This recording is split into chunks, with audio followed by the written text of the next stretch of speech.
Assalamualaikum warahmatullahi wabarakatuh. Alhamdulillahi rabbil alamin. Wassalatu wassalamu ala ashrafil mursalin. Nabiyyina wa maulana Muhammadin wa ala alihi wa sahbihi ajma'in. Wa ashhadu an la ilaha illallah wahdahu la syarikalah. Wa ashhadu anna Muhammadan abduhu wa rasuluh. Sallallahu alaihi wa ala alihi wa sahbihi wa sallama tasliman katsira. Thumma amma ba'd. Alhamdulillah, puji syukur kita haturkan kehadirat Allah Subhanahu wa taala. Di kesempatan sore hari ini kembali kita melanjutkan kajian rutin yang diselenggarakan oleh komunitas dengan identitas bernama Jokam, Jogja Utara Kampus. Maksudnya adalah Utara Kampus UGM. Karena posisi kita berada di sebelah utara Jokam. Betul ya? Jogja Utara Kampus. Baik. Jadi melanjutkan rutinitas sebelumnya, mereka sudah belajar dan sekarang mereka ingin melanjutkan belajar lagi, tapi dengan metode yang 180 derajat berbeda. Kita nggak ada baiat, dan yang ikut ngaji juga nggak perlu membaiat saya. Ishrun, Masya Allah. Maafi Ishrun. Kita lanjutkan. Nah, silakan dibuka bukunya Khudh Aqidatak. Halaman berapa? Kalau buku saya halaman 5. Yang versi terjemahan halaman berapa? Halaman berapa, Pak? Tentang ihsan. Pertanyaan yang kelima, ma huwal ihsan? Apa itu ihsan? Halaman berapa? Boleh saya pinjam? Halaman 13. Baik, silakan dibuka di halaman 13. Qala al-musannifu rahimahullah, penulis Syekh Muhammad bin Jamil Zainu rahimahullah mengatakan, pertanyaan ma huwal ihsan, apa itu ihsan?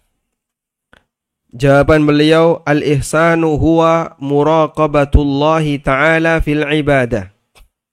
Ihsan adalah menghadirkan perasaan selalu diawasi oleh Allah ketika beribadah. Ihsan adalah muraqabatullah, menghadirkan perasaan muraqabah. Muraqabah artinya apa? Dari kata raqaba yuraqibu. Ada malaikat yang diberi nama oleh Allah dengan Raqib. Siapa malaikat Raqib? Yang dia punya sifat Raqib, selalu mengawasi. Beliau adalah malaikat yang mencatat amal hamba. Muraqabah artinya perasaan selalu merasa diawasi. Suasana batin merasa diawasi oleh Allah, zat yang maha muhitun, meliputi seluruh hambanya. Khabirun bima ta'malun, yang dia tahu detail apa yang telah kalian kerjakan. Allah Ta'ala berfirman, Qala Allahu Ta'ala, Allah Ta'ala berfirman, Alladhi yaraka hina taqum wa taqallubaka fis sajidin wa'bud rabbaka hatta ya'tiyakal yaqin. Dialah zat yang melihat kamu hina taqum, ketika kau berdiri, wa taqallubaka fis sajidin, dan gerakan-gerakan kamu di tengah orang-orang yang sujud. Maksudnya apa? Gerakan beliau ketika sholat berjamaah. Karena di tengah orang-orang yang sujud, berarti dia melakukan itu bersama masyarakat. Artinya dilakukan secara berjamaah. Wa'bud rabbaka hatta ya'tiyakal yaqin, dan sembahlah Rabbmu sampai datang kepadamu al-yaqin. Yakin di sini maknanya adalah kematian. Wa qala sallallahu alaihi wasallam, dan Nabi sallallahu alaihi wasallam pernah bersabda, al-ihsanu an ta'budallaha ka'annaka tara, fa illam takun tarahu fa innahu yarak. Ihsan itu engkau beribadah kepada Allah ka'annaka tarahu, seolah-olah engkau melihatnya. Fa illam takun tara, kalau engkau tidak bisa seolah-olah melihatnya, fa innahu yaraka, sesungguhnya dia melihatmu. Baik, hadis riwayat Muslim. Hadis ini dikenal dengan hadis apa jamaah? Dikenal dengan hadis apa? Hadis Jibril. Ada yang hafal? Hafal insyaallah ya. Dulu dihafalkan? Enggak. Cuman dibaca. Dibaca lewat begitu saja. Tayyib. Tapi insyaallah syarahnya sedikit-sedikit pernah disebutkan. Hadis ini dikenal dengan hadis Jibril. Kenapa disebut sebagai hadis Jibril? Karena Jibril datang kepada Nabi SAW dalam rupa manusia. Kemudian melakukan dialog dengan Rasulullah SAW. Apa saja yang ditanyakan oleh Jibril? Satu, tentang apa itu Islam. Yang kedua, apa itu iman. Yang ketiga, apa itu ihsan. Yang keempat, kapan kiamat. Tapi Nabi SAW menjawab apa? Mal mas'ulu anha bi'alam minas sa'il. Kemudian Jibril bertanya yang keempat. Bertanya yang kelima. Akhbirni an amaratiha. Seperti apa tanda-tanda kiamat? Kemudian Nabi SAW menjelaskan tanda-tanda kiamat. Sehingga ada 5 pertanyaan yang ditanyakan oleh Jibril. Satu tidak dijawab oleh Nabi SAW karena beliau tidak tahu, dan beliau mengatakan mal mas'ulu anha bi'a'lama minas sa'il. Yang ditanya tidak lebih tahu dibandingkan yang bertanya. Artinya sama-sama tidak tahu. Manusia terbaik tidak tahu, malaikat terbaik tidak tahu, sehingga kalau ada orang yang ngaku tahu, maka dia bukan nabi, dia bukan malaikat. Artinya dukun, ya. Sehingga dia hanya ngawur, tidak mungkin dia bisa mengetahui kapan terjadinya kiamat. Walhamdulillah. Dulu ada nggak yang ngaku kapan terjadi kiamat? Nggak ada. Di jamaah nggak ada. Nggak ada. Nah. Dan prinsip Ahlussunnah wal Jamaah, tidak ada satupun manusia yang tahu kapan kiamat. Meskipun ada orang yang mencoba ngitung, lalu dibuat ilmu godak-gadik matuk, ketemu umur kaum muslimin sekian ratus juta tahun atau sekian ribu tahun. Sekarang tinggal 50 tahun katanya, ya. Tapi tanda dekatnya kiamat dalam arti tanda-tanda besar belum pernah kita jumpai. Dajjal tidak pernah kita jumpai, belum muncul. Kemudian ada Dabbah, hewan melata yang dia menandai mana muslim, mana kafir, mana munafik, juga belum muncul. Baik. Intinya begini, dalam masalah kiamat, udahlah nggak usah ditanyain kapan kiamat itu terjadi, nggak usah ditanya demikian, pasti terjadi. Ngapain tanya-tanya kiamat kapan terjadi? Yang lebih penting adalah apa yang sudah kita siapkan untuk perjalanan kita di akhirat. Itu yang lebih penting. Baik, kembali ke sini. Bapak Ibu yang dimuliakan Allah Subhanahu wa taala, ada 3 hal yang menjadi poros agama. Iman, Islam, ihsan. Iman, Islam, ihsan. Iman berbicara tentang amal batin. Islam berbicara tentang amal lahiriah. Ihsan berbicara tentang bagaimana cara melakukan amal batin dan amal lahir ini secara sempurna. Sehingga ihsan itu kaitannya dengan penyempurnaan amal. Agar ketika seorang hamba itu beramal, dia mendapatkan pahala yang semakin besar. Ihsan itu berbicara tentang penyempurnaan amal, agar bagaimana ketika seorang hamba itu beramal, dia mendapatkan pahala yang semakin besar. Maka ada ihsan dalam Islam, ada ihsan dalam beriman, ada ihsan dalam berislam, ada ihsan dalam beriman. Agar iman seorang hamba dan Islam seorang hamba menjadi iman dan Islam yang benar. Baik. Sehingga berdasarkan hal ini, apa itu definisi ihsan? Ihsan adalah melakukan amal lebih dari kewajiban yang diberikan. Sehingga kalau misalnya grade wajibnya adalah sampai angka 5. Kalau kamu melakukan amal sampai 5, amalmu sah. Tapi sah belum tentu dilakukan secara maksimal. Mungkin bagian sunnahnya masih banyak yang ditinggalin. Mungkin bagian penyempurna masih banyak yang ditinggalkan. Maka kalau dia ingin mendapatkan nilai yang lebih, dia harus tingkatkan grade-nya. Sampai grade 6, 7 dan seterusnya tanpa batas. Di situ sesuai dengan tingkatan ihsan yang dimiliki oleh seorang hamba pada saat dia beramal. Baik. Sebenarnya ihsan itu ada ihsan kaitannya dengan muamalah kepada sesama manusia. Ada ihsan kaitannya dengan bermuamalah dengan Allah. Sehingga ihsan ada dua. Ihsan dalam beribadah kepada Allah dan ihsan dalam bermuamalah dengan sesama manusia. Saya dahulukan ihsan dalam muamalah dengan sesama manusia. Allah Ta'ala berfirman, wa qadha rabbuka alla ta'budu illa iyyah wa bil walidaini ihsana.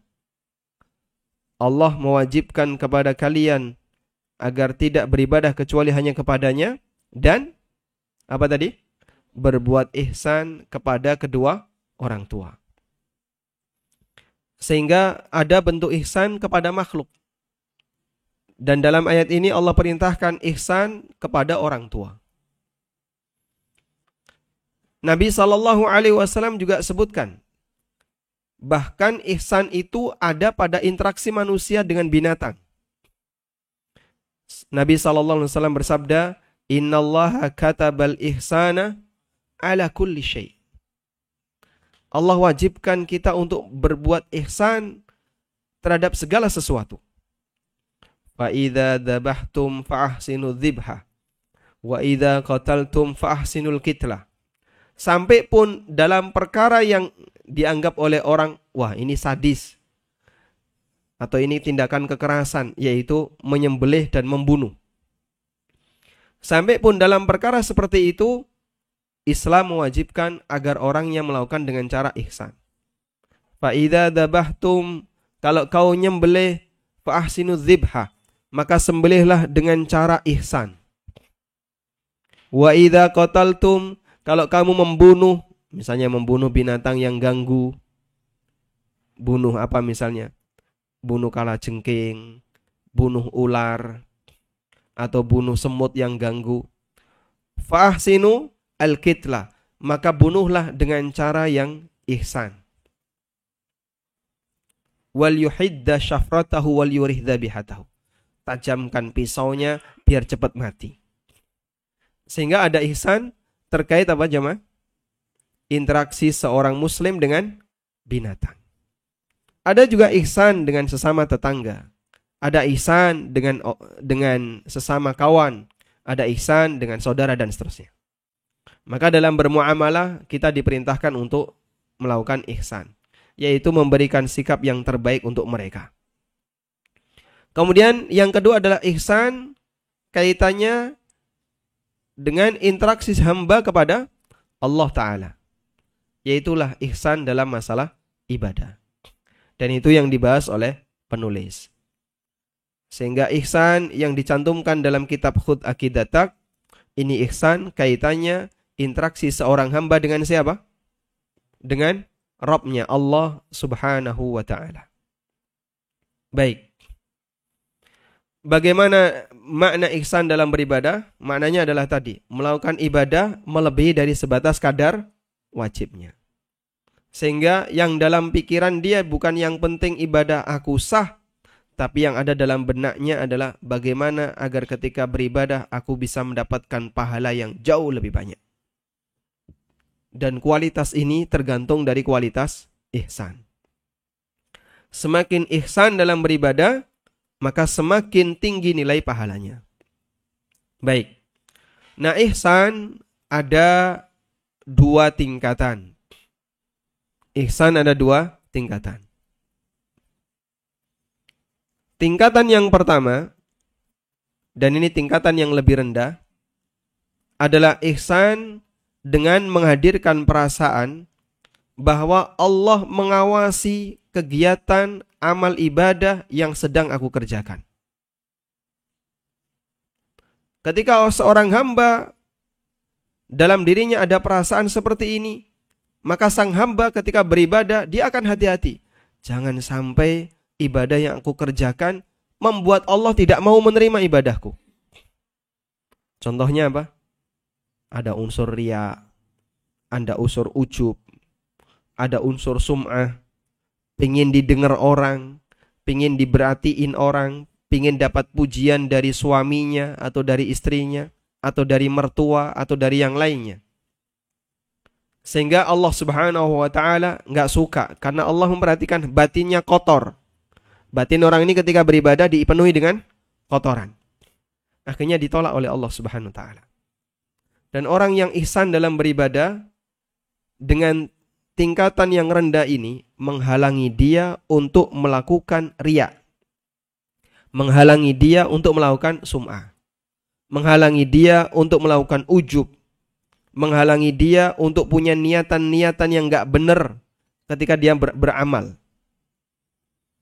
Itu ihsan tingkatan minimal.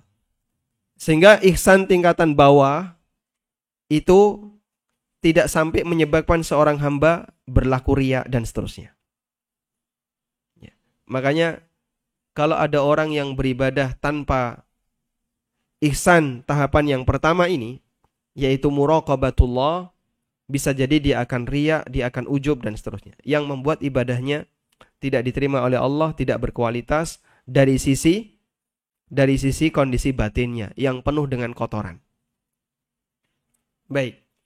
Ditambah lagi ketika orang itu ihsan dari tahapan yang pertama ini, dia akan berusaha jangan sampai ibadah yang saya kerjakan batal. Sehingga dia akan kerjakan bagian wajib-wajibnya. Dia akan kerjakan bagian yang fardu. Jangan sampai ada yang bolong, jangan sampai ada yang ketinggalan, yang menyebabkan amalnya nanti tidak diterima oleh Allah Subhanahu wa ta'ala. Karena dia menyadari Allah memperhatikan dia. Yang kedua, ihsan tingkatan yang atasnya, yaitu seolah-olah kita melihat Allah. Seolah-olah kita melihat Allah. Beribadah dengan diiringi perasaan seolah-olah melihat Allah. Tolong kasih catatan kalimat seolah-olah. Kalau seolah-olah itu berarti hakiki tidak? Tidak. Hanya seolah-olah. Nabi SAW mengatakan ka'annaka tarahu. Seolah-olah kau melihat Allah. Kenapa? Karena seorang hamba tidak mungkin dia melihat Allah dalam kondisi sadar. Tidak mungkin seorang hamba melihat Allah. Kalau dalam kondisi mimpi, Nabi Muhammad SAW dalam sebagian riwayat disebutkan beliau melihat Allah dalam mimpinya. Tapi dalam kondisi sadar, ulama beda pendapat. Apakah beliau melihat Allah ataukah tidak? Ada perbedaan pendapat di kalangan ulama kaum muslimin. Sampai pun ketika beliau Mi'raj, naik ke Sidratul Muntaha, ulama beda pendapat apakah Nabi Muhammad SAW melihat Allah ataukah tidak. Dan pendapat yang lebih kuat, beliau tidak melihat Allah Azza wa Jalla. Berdasarkan hadis dari Anas bin Malik radhiyallahu anhu, ketika beliau ditanya, apakah Anda melihat Rabb Anda? Nabi SAW mengatakan, nurun anna ara. Ada cahaya yang menjadi tabir. Anna ara, bagaimana mungkin aku bisa melihat? Wa hijabuhu nur, dan hijab Allah adalah nur, cahaya. Hijab Allah Azza wa Jalla adalah cahaya. Tayyib. Sehingga Allah Subhanahu wa ta'ala Dia zat yang tidak bisa diindra oleh hambanya. Dia gaib. Dan salah satu di antara sifat orang yang bertakwa adalah alladzina yu'minuna bil ghaibi, yaitu orang-orang yang beriman kepada hal yang gaib dan Allah Subhanahu wa taala termasuk hal yang gaib. Maka tidak bisa diindra, tidak bisa dilihat, tidak bisa didengar oleh seorang hamba. Baik. Nabi SAW tekankan hal ini ketika beliau memberikan nasihat kepada para sahabat terkait masalah Dajjal. Jadi manusia itu kalau dalam kondisi lalai terhadap syariat, itu sampai logikanya hilang. Saking parahnya. Gimana bentuknya? Waktu Dajjal itu muncul, dia ngaku sebagai Tuhan. Dan ada orang yang percaya. Lalu dia beriman kepada Dajjal dan beribadah kepada Dajjal. Maka Rasulullah SAW ingatkan, innakum lan tarawna rabbakum hatta tamutu. Kalian gak bakalan bisa melihat Rabb kalian sampai kalian mati. Maka kalau Dajjal itu bisa dilihat dan dia ngaku Tuhan, mustahil. Tuhan kok bisa dilihat? Tuhan kok bisa ditemui? Bisa dilihat? Tidak mungkin. Innakum lan tarawna rabbakum hatta tamutu. Kalian tidak akan bisa melihat Rabb kalian sampai kalian mati. Sehingga kita tidak mungkin bisa melihat Allah sampai kita mati. Baik. Lalu bagaimana makna ihsan dalam hadis ini? Ihsan dalam hadis ini bukan melihat Allah, tapi melihat apa? Seolah-olah melihat Allah. Sehingga tidak melihat secara hakiki, tapi seolah-olah melihat Allah. Baik. Lalu apa makna seolah-olah melihat Allah? Ada dua makna yang disampaikan oleh para ulama. Makna yang pertama adalah musyahadatus sifah. Makna yang pertama adalah menyaksikan sifat-sifat Allah. Dalam arti musyahadatus sifah, menyaksikan sifat-sifat Allah. Dalam arti ketika dia beribadah, di tengah dia beribadah, dia selalu ingat sifat-sifat Allah. Allah itu maha melihat, Allah maha mendengar, Allah maha menyaksikan perbuatan kamu. Syahid. Allah itu meliputi segala yang ada pada diri kamu, lahir batin. Sehingga dia menghadirkan sifat-sifat Allah. Musyahadatus sifah. Maka saat dia beribadah, dalam batinnya itu dipenuhi dengan sifat-sifat Allah yang dihadirkan dalam dirinya. Awas loh ya, Allah mendengar yang kamu ucapkan. Awas, Allah melihat apa yang kamu lakukan. Awas, Allah ngerti isi hatimu. Awas, Allah tahu detail apa yang kamu kerjakan sampai kerentak batinmu. Allah muhitun bika. Allah meliputi seluruh dirimu. Sehingga dengan musyahadatus sifah seperti ini, maka sang hamba ketika beribadah dia akan serius. Pikirannya dipenuhi dengan apa? Perasaan Allah mengawasi betul-betul dengan detail apapun yang dia lakukan. Dan juga menghadirkan perasaan Allah itu kasih sayang. Allah itu maha pemurah. Allah gak ingkar janji. Ibadah kamu ini akan dibalas dengan balasan yang besar. Kalau kamu lakukan dengan maksimal. Sehingga dihadirkan sifat-sifat Allah. Musyahadatus sifat. Ibaratnya begini ya. Anda dikasih tugas sama orang tua, tapi Anda berada di jauh. Ya, Tul, tolong ini dikerjakan. Ya. Si A misalnya, Abdul. Ya. Oh, Abdul Aziz. Tul, kerjakan itu. Siap. Engkau nek berhasil, kue tak kasih 10 juta. Kamu saya kasih surga. Ini manusia ya. Nggih. Bahasa yang dulu kita lupakan ya. Masyaallah. Engkau nek kowe berhasil tak kasih 10 juta. Sudah? Dan saya sudah pasang mata-mata di sekitar kamu. Dia akan menilai pekerjaan kamu. Maka si Abdul ini ya, pada saat dia melakukan aktivitas, dia akan selalu diiringi dengan kewaspadaan. Kalau dia ingat pesan orang tuanya tadi. Termasuk ketika dia ingat lagi pesan orang tua, dia ingat, langsung dia sungguh-sungguh. Ketika setiap kali dia ingat pesan orang tua, dia sungguh-sungguh. Itulah contoh musyahadatus sifah yang kita lakukan pada waktu kita di dunia. Antar sesama manusia. Kadang ya, nyuwun sewu, mahasiswa pada saat dia belajar, lalu dia berusaha untuk tekun agar bisa dapat nilai yang baik. Sing dieling-eling napa, Pak? Orang tua. Dia berharap nanti orang tua akan merasa bangga, merasa senang kalau dia berprestasi. Saat dia berhasil wisuda, orang tua diundang, ikut menyaksikan wisuda anaknya, senang sekali. Anaknya sudah membayangkan seperti itu padahal kayak semester 1. Oh, saya aduh, ya, masih jauh. Tapi dia sudah punya perasaan seperti itu. Kadang dia lihat kakak-kakak angkatannya yang sudah wisuda, lalu pakai toga, ya, bawa apa ini? Apa namanya? Ya, bawa tabung wisuda ya. Mbok isine opo iku? Dulu sih isinya ijazah ya.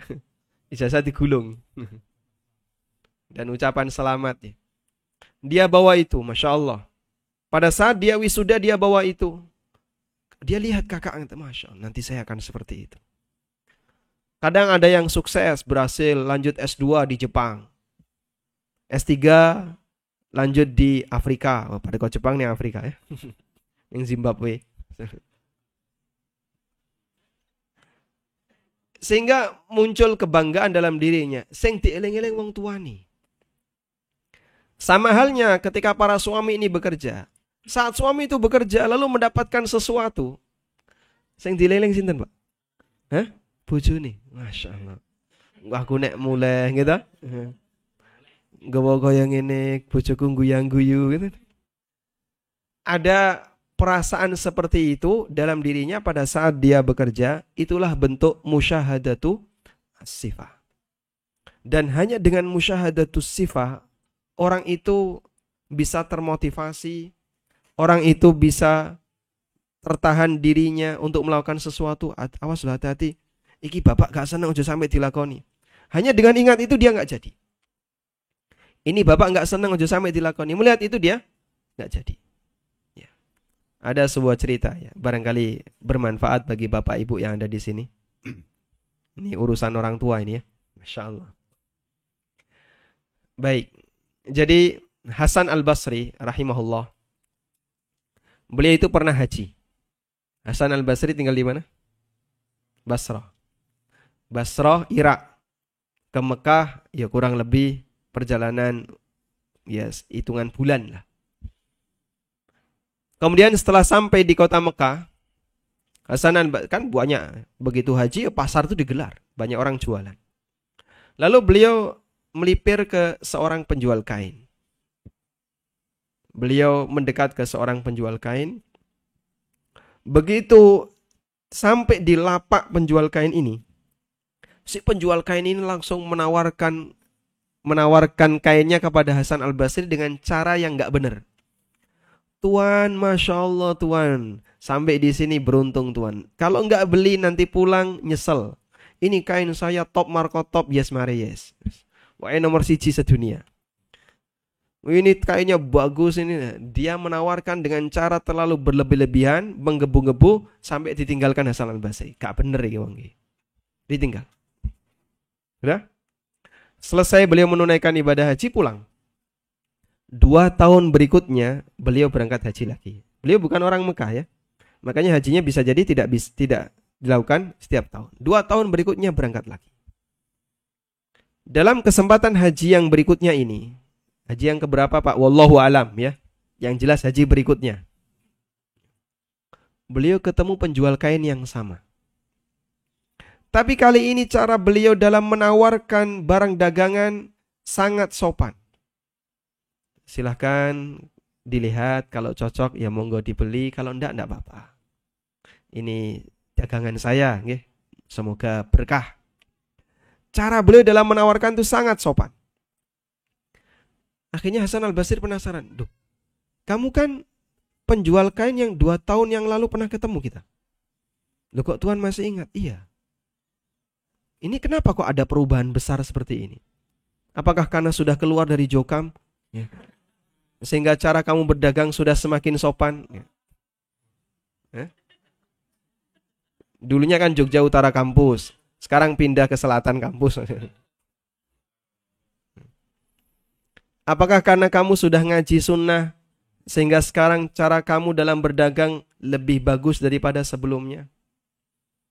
Akhirnya orang ini cerita. Baik, saya sampaikan. Jadi begini ya. 2 tahun yang lalu, saya itu punya istri yang cerewetnya luar biasa. Masya Allah ya. Kalau saya pulang membawa duit yang banyak, dianggap sedikit. Kalau saya pulang dengan membawa duit yang sedikit, wah Masya Allah, piring terbang, Tupperware terbang. Akhirnya apa? Gara-gara ingat istrinya punya karakter kayak gitu, membuat si suami ketika bekerja itu motivasinya apa Pak? Serakah terhadap dunia. Pokoknya ini iso oleh bati saoke-oke. Nek iso payu saoke-oke. Dia menggebu-gebu dalam berdagang. Membuat dia itu seperti orang yang kesurupan gitu ya. Wedi terus ya. Makanya dilihat ya, tiba-tiba wajah suami yang penakut ini. Iki mesinnya ngomong ketekan ini. Bojone sangar ya. Belum hijrah. Masya. Itulah dampak apa Pak? Musyahadah as-sifat. Jadi dia teringat sifat istrinya. Kadang istri juga seperti itu, teringat sifat suaminya. Anak teringat sifat orang tuanya, orang tua teringat sifat anaknya. Hanya dengan teringat sifat, membuat ada perubahan dalam aktivitas yang dilakukan oleh manusia. Coba kalau kita membaca sifat-sifat Allah Subhanahu wa taala yang terkandung dalam Asmaul Husna, sehingga membuat kita sampai melakukan perubahan dalam aktivitas. Itulah iman kepada Asmaul Husna yang tingkatannya sampai pada puncak.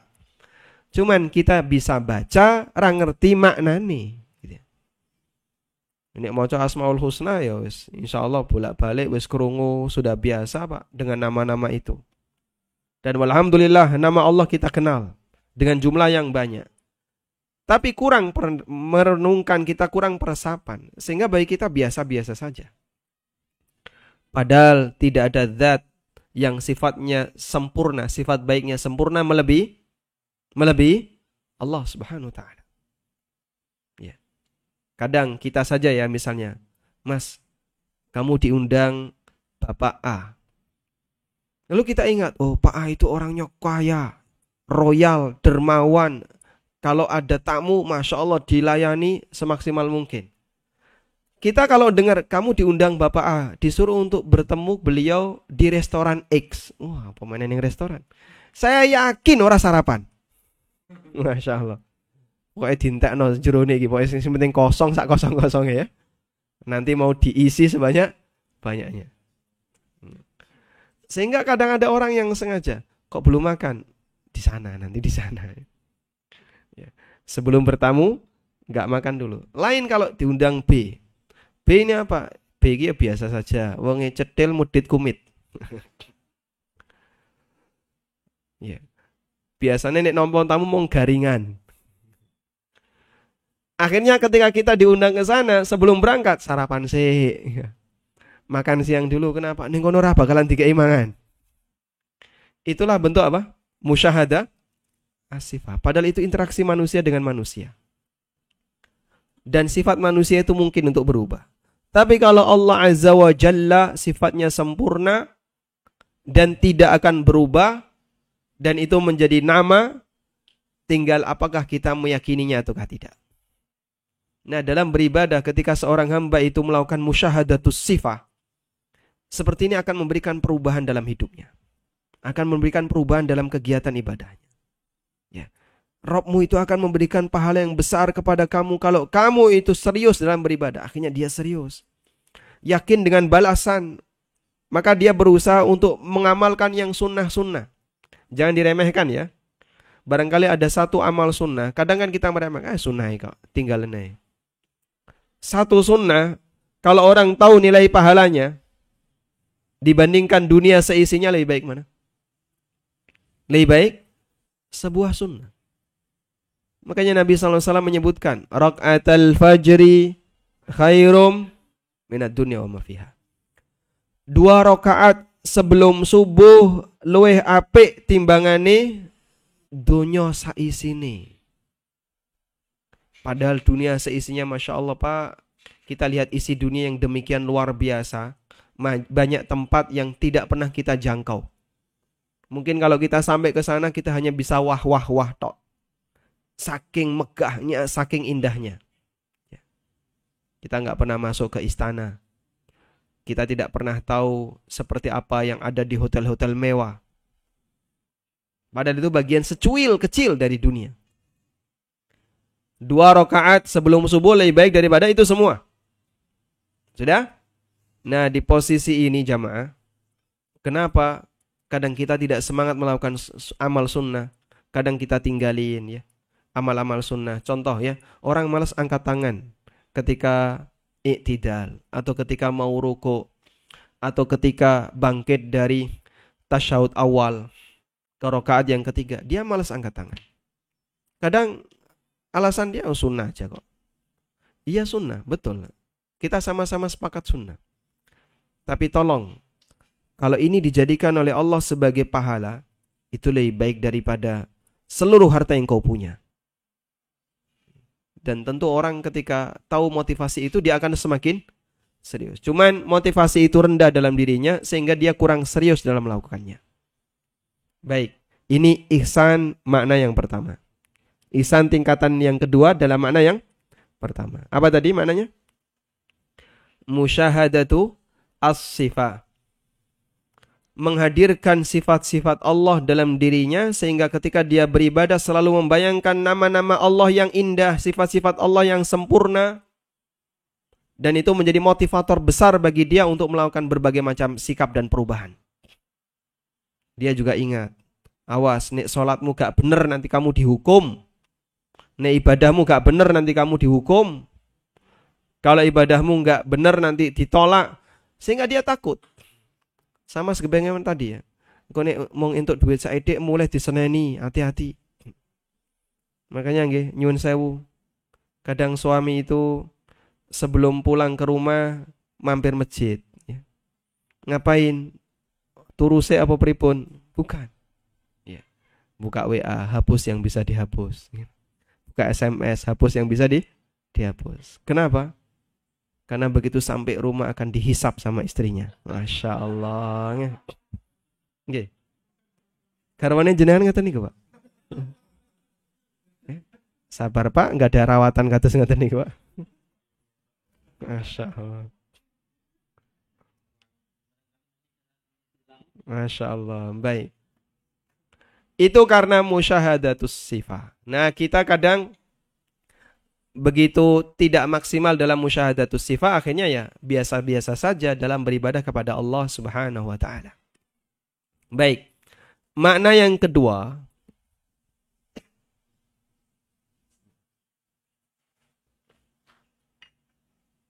alhamdulillah. Makna yang kedua, ihsan tingkatan yang atas ya. Ihsan tingkatan yang atas dalam makna yang kedua adalah dia beribadah dengan menghadirkan perasaan seolah Allah berada di hadapannya. Dengan menghadirkan perasaan seolah Allah berada di hadapannya. Saya itu sedang menghadap Tuhanku. Aku sedang menghadap penciptaku. Aku sedang menghadap Rabbku. Maka dia ketika beribadah akan serius. Serius banget. Ibaratnya begini. Orang yang kerja tapi ditunggui, dia kerja ditunggui sama bosnya. Ya. Sekarang begini ya. Ihsan untuk tingkatan yang pertama, yang lebih rendah tadi, Anda kerja dikasih CCTV. Ini laptop saya buka, CCTV ada di depan saya. Udah? Sehingga saya yakin saya sedang diawasi oleh itu. Itu CCTV nyambung ke mata bos. Bedakan dengan yang kedua. Saya kerja buka laptop, bos ada di belakang saya. Ngawasi saya. Kira-kira mana yang lebih serius? Pertama atau kedua? Yang kedua. Nah, kurang lebih seperti itu. Ihsan tingkatan yang pertama adalah Anda kerja seperti di depan Anda ada CCTV. Fa illam takun tarahu fa innahu yarak. Kalau seolah-olah kamu tidak bisa melihat Allah, yakini Allah melihatmu. Itu ada CCTV di depanmu, ngawasi kamu. Ihsan tingkatan yang lebih tinggi lagi yang atasnya adalah seperti kamu berada di hadapan Rabbmu, Allah ada di hadapanmu, bosmu ada di depanmu. Ikut bekerja bersama kamu. Maka mungkin kita nggak bisa berkutik. Arab buka ANB channel gak wani. Ya. Saya mau lihat ya. Ustadz Abdul Aziz katanya baru diwawancarai. Wah. Ya. Kemudian mau lihat Ustadz Abdullah Mas'ud katanya baru diwawancarai. Ini gimana sih kok belum lengkap kajiannya? Kalau pakai CCTV mungkin masih bisa maling itu, nyolong-nyolong waktu kan gitu. Dia buka YouTube, dia buka Facebook, gak ketok itu, gak ketok. Semangatnya lebih rendah. Pokoknya yang penting ojo sampai hilang dari kursi ini gitu. Kelihatan bekerja, utak-utak, padahal sebenarnya dia buka yang lain. Kadang dia nggak berani pakai headset karena dilihat. Lain halnya kalau supervisor ada di belakangnya, melototin apa yang dia lakukan. Jangankan buka Facebook, mau WA bojone wedi kan gitu. Kenapa? Di belakangnya ada yang lihat. Itulah ihsan tingkatan yang lebih tinggi. Sehingga seorang hamba pada saat dia beribadah kepada Allah dengan penuh keyakinan Allah berada di hadapanku, saat dia punya masalah, ya Allah, dia akan adukan dengan maksimal. Saat dia punya kondisi batin yang gak benar, dia akan adukan dengan maksimal kepada Allah. Lagi bingung, lagi resah, dia akan adukan kepada Allah Subhanahu wa ta'ala. Itulah pengaruh ihsan dalam beribadah. Sehingga dengan ihsan, maka ibadah seorang hamba akan semakin sempurna dan bisa menghasilkan pahala yang semakin besar. Wallahu a'lam, walhamdulillahi rabbil alamin. Demikian yang bisa kita sampaikan sebagai pengantar. Semoga bermanfaat. Wassallallahu ala nabiyyina Muhammadin wa ala alihi wa sahbihi wasallam. Nah. Selanjutnya kami kembalikan kepada Senkom ya. Sentral Komunikasi. Sentral Komunikasi yang mau tanya melalui beliau maksudnya ya.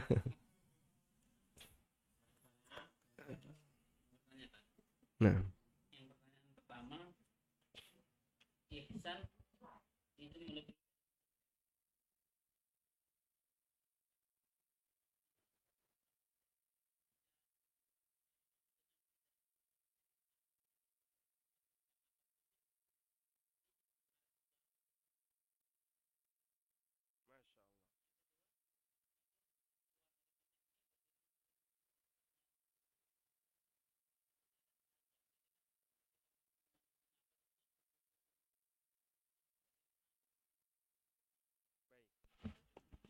Barakallahu fikum. Tadi disampaikan bahwasanya ihsan adalah melakukan amal lebih dari kadar wajib. Apakah ini tidak termasuk bid'ah? Jawabannya tidak. Karena yang saya maksud lebih dari kadar wajib adalah melakukan dengan sempurna sehingga sunnah-sunnahnya dikerjakan. Kemudian penyempurnanya dikerjakan. Dia lakukan secara maksimal. Bagian dari ihsan ketika sholat, Anda memakai pakaian yang rapi. Nggak pakai kaos, tapi pakai pakaian yang rapi, pakai parfum, kemudian misalnya menghilangkan segala bentuk potensi bau. Itu bagian dari ihsan. Tidak ihsan ketika seorang beribadah kepada Allah tapi pakaiannya seadanya. Ya, kadang oblongan, kadang bau ya. Dan itu semuanya akan menurunkan nilai kualitas sholatnya. Meskipun itu bukan bagian dari sunnah sholat. Secara zat salat. Bagian dari sunnah salat misalnya angkat tangan ketika takbiratul ihram, bersedekap di posisi yang benar, angkat tangan ketika mau rukuk dan seterusnya.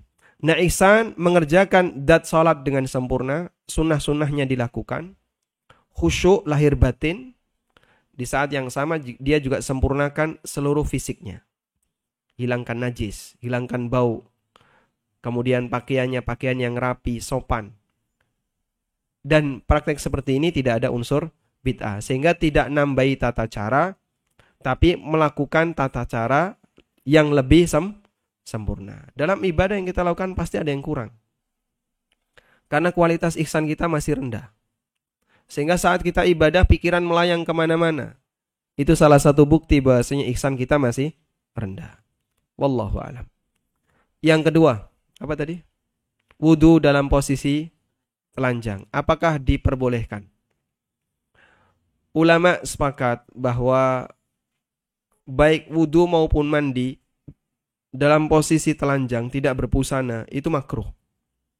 Meskipun di dalam toilet, di dalam kamar mandi. Sehingga kalau bisa dengan mengenakan pakaian itu lebih baik. Kecuali dalam posisi yang tidak memungkinkan, misalnya ketika mandi, teles kabeh nanti jadinya. Akhirnya dia hanya telanjang sesuai dengan kebutuhan dia. Begitu selesai mandi, langsung dia pakai baju untuk wudu, biar gak lama-lama telanjang. Meskipun menutup aurat itu bukan syarat wudu.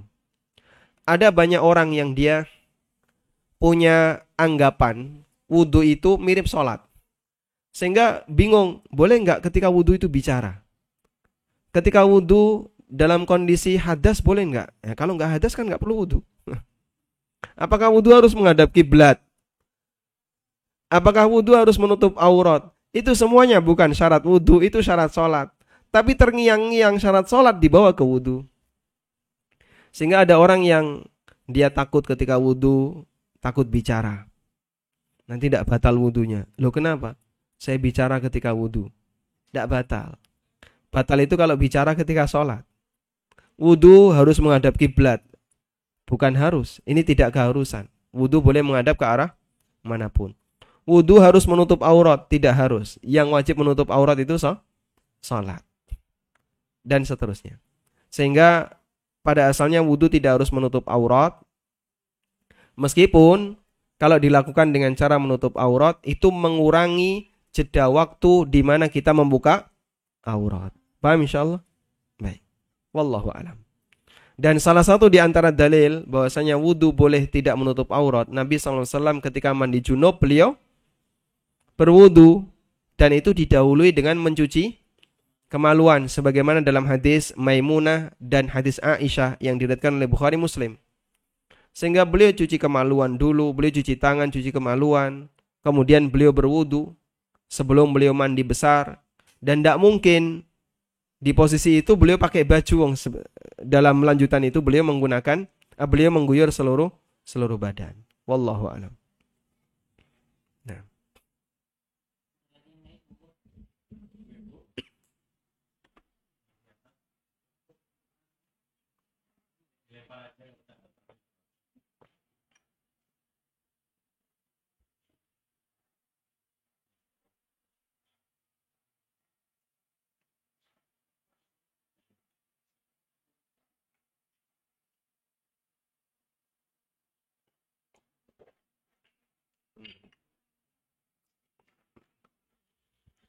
Baik, jika tidak ada pertanyaan, maka saya yang bertanya.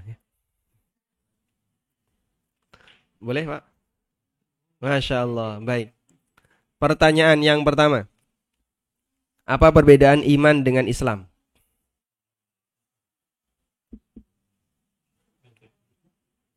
Apa perbedaan iman dan Islam? Mubalik, di sini mubalik, mana mubalik? Mubalik. Iman, amal batin. Islam, amal lahiriah. Baik. Apa perbedaan iman Islam dengan ihsan? Iman dan Islam terkait titik-titik, ihsan terkait titik-titik.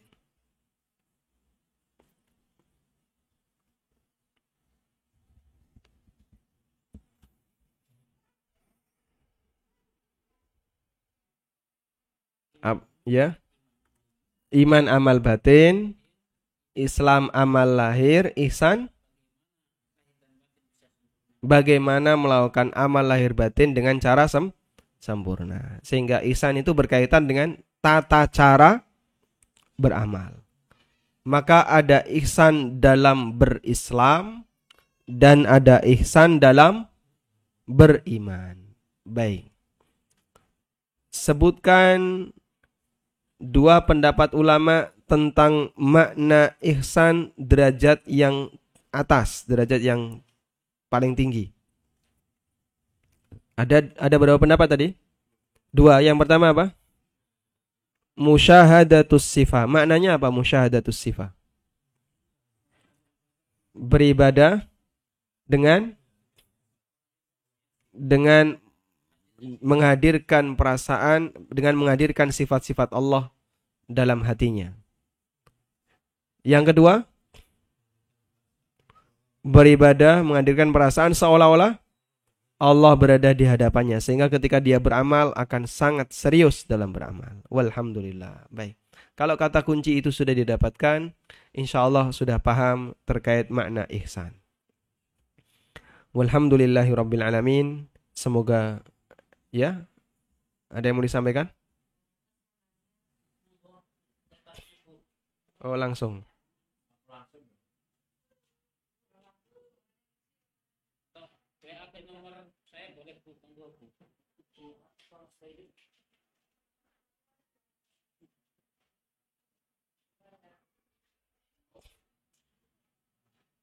Oh, pakai VN. Voice note.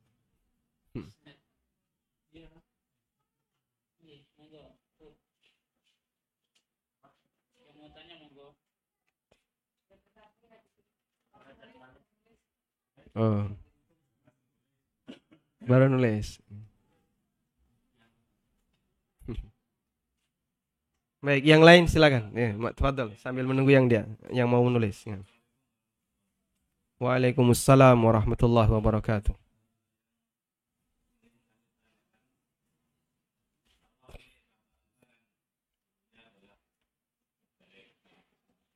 Masya Allah, barakallahu fikum.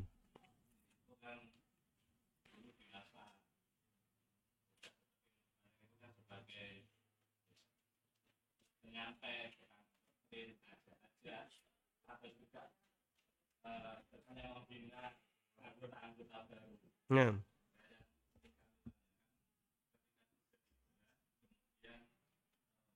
Mereka yang dulu kita ajak atau kita bina diajak bareng-bareng untuk hijrah ini tidak. Pertanyaannya apakah besok kita yang teman-teman baik ini ada mengatakan pertanggungjawaban akhirat untuk apa seperti apa? Masya Allah, Masya Allah. Jazakumullah khairan. Baik. Makanya ini tolong disampaikan kepada yang masih di dalam ya. Segera keluar nanti tidak dosanya makin besar. Masya. Karena kan mereka ngajak terus. Baik.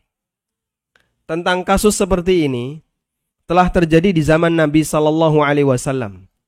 Kasus mubalek yang menyampaikan dan mengajarkan penyimpangan dan kesesatan kepada masyarakat. Lalu dia punya pengikut. Ada banyak korban yang bisa dia dapatkan. Kemudian mubalek ini tobat. Apa kewajiban yang harus dilakukan? Mubalek contohnya apa Pak? Di masa Nabi SAW kok ada mubalek kayak gitu? Mubaleknya Yahudi. Mubalek Yahudi itu, dia tahu kebenaran Nabi Muhammad SAW, kebenaran Al-Quran, tahu isi Taurat yang membahas masalah itu, tapi disembunyikan. Disimpan. Tidak disampaikan kepada orang Yahudi. Mereka takut. Kalau menyampaikan ini, saya kehilangan peran. Saya kehilangan posisi. Saya akan diusir dari sini. Contohnya siapa? Abdullah bin Salam. Sahabat Abdullah bin Salam radhiyallahu anhu, mantan pendeta Yahudi. Lalu beliau masuk Islam dan membersamai Nabi Muhammad SAW. Sampai ketika beliau masuk Islam, beliau itu bersama rombongan Nabi SAW dan para sahabat mendatangi kampungnya Abdullah bin Salam. Masyarakat Yahudi di kampungnya Abdullah bin Salam ini tidak ngerti kalau Abdullah bin Salam sudah masuk Islam. Sebelum Abdullah bin Salam itu menampakkan diri, mereka ditanya, menurut kalian Abdullah bin Salam itu kayak gimana orangnya? Wow, Masya Allah, dia itu orang soleh di antara kami, orang yang paling baik, berilmu dan seterusnya, dipuji-puji. Selesai mendengarkan pujian mereka, Abdullah bin Salam datang, menampakkan dirinya. Aku telah beriman kepada Muhammad sallallahu alaihi wasallam. Akhirnya apa? Balik dari yang awalnya pujian tadi jadi celaan. Sekarang dia jadi penjahat di antara kami, orang yang murtad, orang-orang, Masya Allah, dicela dan seterusnya. Dan itu ma'ruf ya. Seperti Anda ya, yang dulu mubalek, barangkali diagungkan oleh para penganutnya. Begitu geser ikut ya, Ustadz Khalil Bustami atau Ustadz Abdul Aziz atau Ustadz Abdullah Mas'ud, yang dulunya pujian jadi apa? Hinaan, jadi caci maki. Yang dari Mekah berharap ketika datang akan menjadi tokoh besar, begitu pulang ternyata beda rasa. Yang diharapkan untuk bisa dapat banyak pujian, dibalik jadi banyak celaan. Sama seperti Abdullah bin Salam.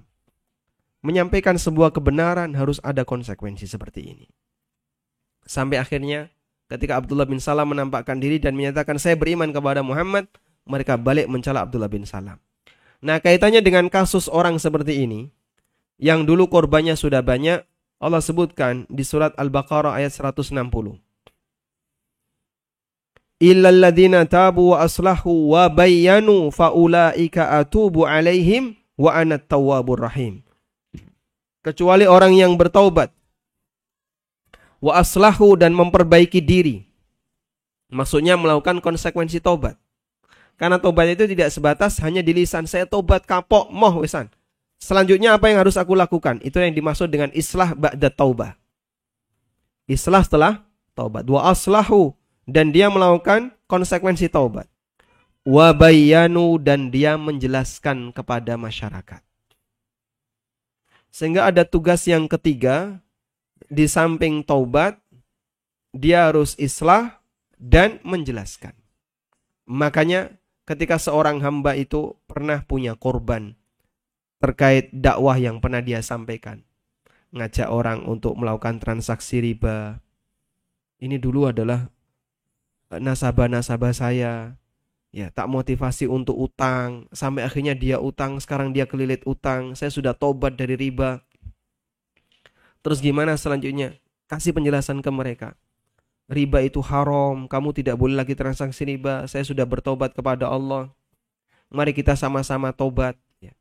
Lu kok enak, kue ini berbadi terus metu. Jadi kita perlu menjelaskan. Hal yang sama juga dilakukan oleh mereka yang barangkali pernah punya korban dalam masalah ini, jelaskan kepada mereka. Nah, untuk selanjutnya, apakah korban tadi mau menerima ataukah tidak, bukan urusan kita. Yang penting kita sudah menjelaskan. Karena itulah taubatnya Abul Hasan Al-Asy'ari setelah beliau keluar dari Mu'tazilah dan juga meninggalkan akidah kullabiyah, ahli filsafah.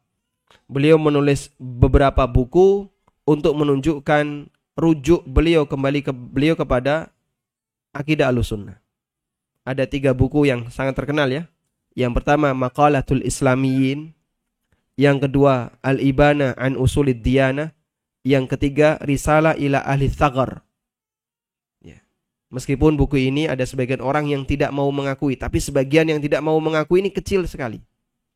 Tapi digede-gedein. Padahal jamahir ulama mengakui itu adalah karyanya Abul Hasan Al-Asy'ari. Wallahu a'lam. Baik.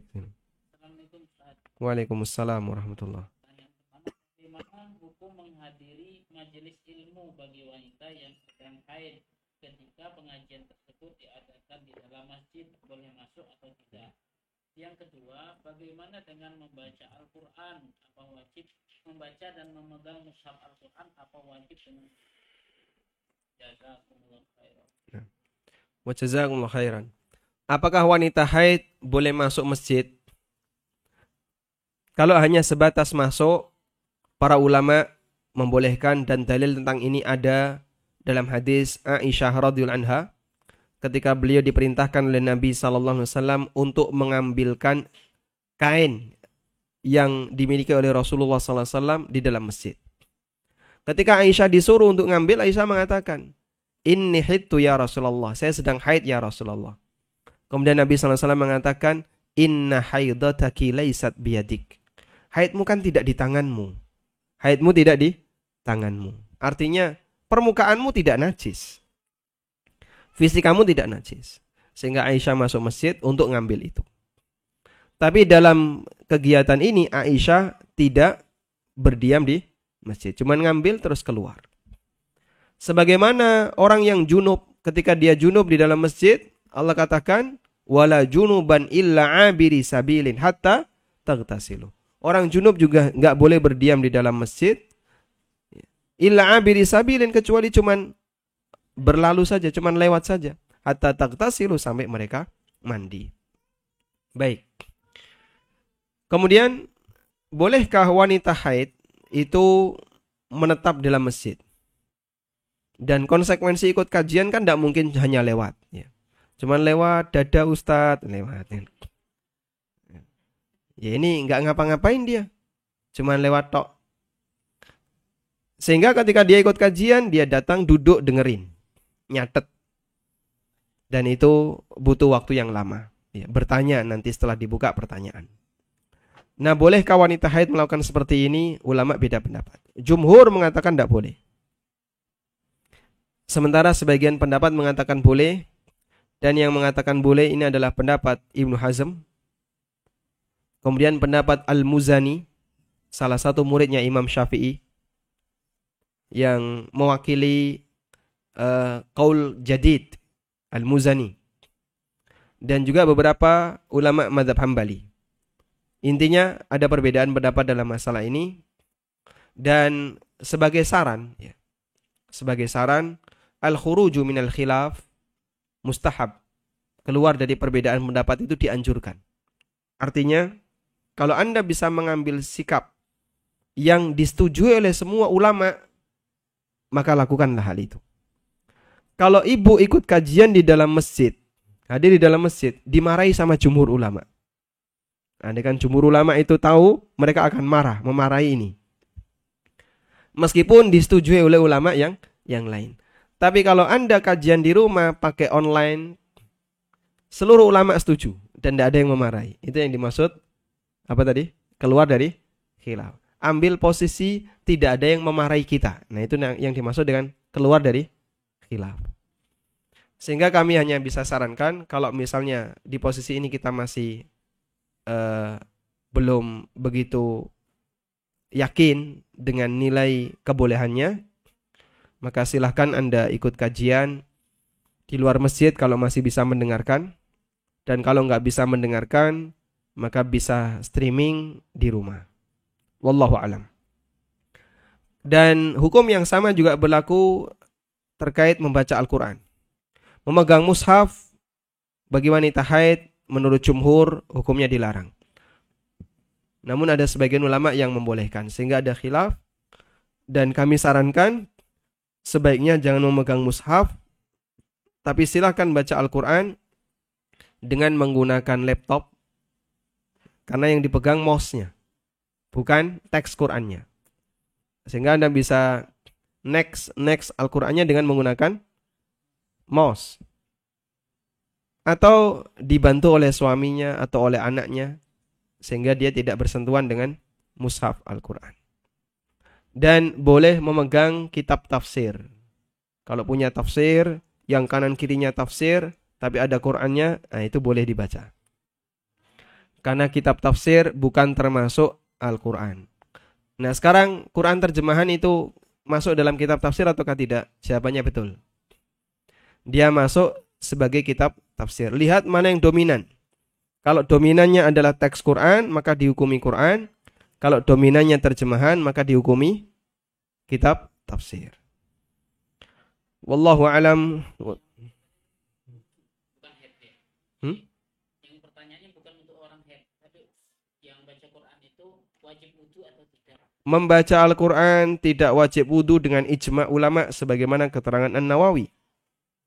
Nabi SAW bangun tidur, lalu beliau menuju tempat wudu, itu pakai jalan kaki keluar rumah sambil membaca 10 ayat terakhir surat Ali Imran. Ya, 10 ayat terakhir surat Ali Imran dibaca oleh Nabi SAW sambil berjalan menuju tempat wudhu. Berjalan menuju tempat wudhu berarti beliau punya wudhu atau tidak? Ini baru mau wudhu, tapi sudah membaca Al-Quran. Sehingga membaca Al-Quran dalam posisi tidak punya wudhu tidak dilarang. Wassallallahu ala nabiyyina Muhammadin wa ala alihi wa sahbihi wa sallam. Wa akhiru da'wana anil hamdulillahi rabbil alamin. Subhanakallahumma wa bihamdika asyhadu an la ilaha illa anta astaghfiruka wa atubu ilaik. Wassalamu alaikum warahmatullahi wabarakatuh.